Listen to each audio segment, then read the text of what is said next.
She joins me now. India, you know I love you. I love you since the moment I met you. Not I'm meeting your music. So thank you for joining us.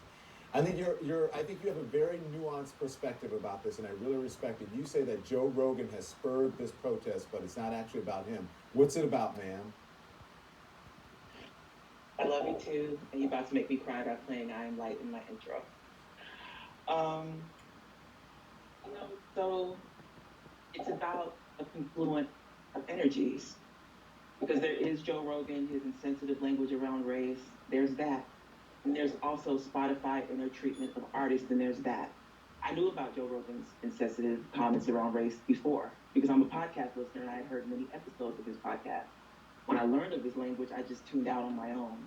But it was brought into my world as an artist, a working musician, which is, I want to get into that tonight, I hope. But as a working musician who has always had issues with Spotify, and then they bring in this Joe Rogan thing, and now it creates a thing that I can't not speak up about. So he's not the reason, but he is the final reason. So you were a listener. You said you just started tuning out. And what did you mean by when you held your hand up and you said you have an issue with Spotify because you have this and then you have, what do you mean by that? Explain to the viewer. Well, I feel like the average person confuses celebrity culture. I'm going to hold my hand up again because my opinions are always nuanced. I think human beings were nuanced. So I feel like the average person confuses celebrity culture with being a working musician. Everybody's not on TMZ arguing about their kids. Like, that's celebrity culture. The vast majority of working musicians, the people who write the songs and produce the songs, there are multiple people behind all music you hear, the music you hear in the commercial. There are multiple people that make that music, your favorite songs, your kids' songs, Baby Shark. Somebody wrote all of that stuff.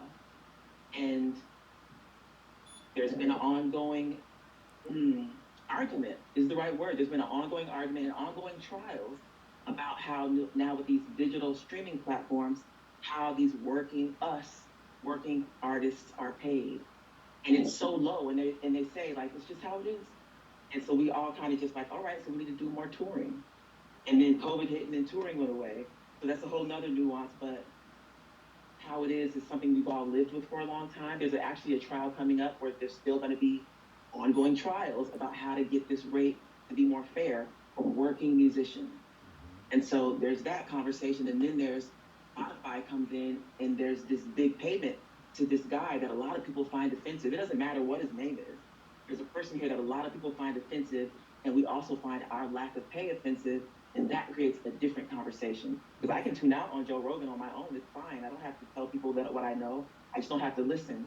If you bring it into my world, now I have to say something. Well, India, let me ask you this. I hope that was clear. Yeah, I get what you're saying. So I'm asking you, would it help if Joe Rogan was an ally to the artist and could understand, because he's in that position, he makes a lot of money, maybe he can join forces with you and help you guys to get to where you want, to meet there's some sort of happy medium, so to speak, since he is, I think, is he the highest paid? It's either him or Megan and or the Obamas or whatever. I'm not sure he's the highest paid there, but what do you think?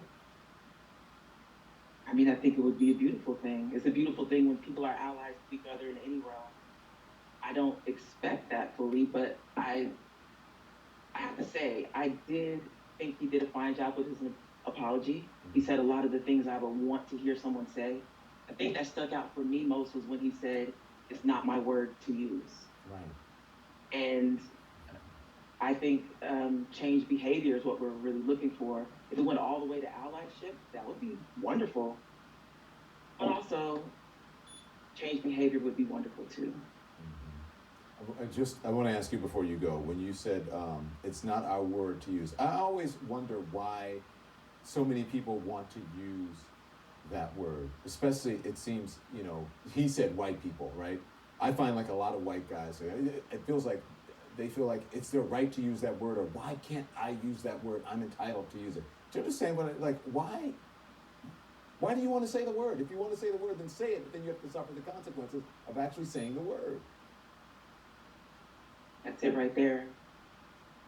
if you're asking me why, I feel like a lot of it has to do with popular culture.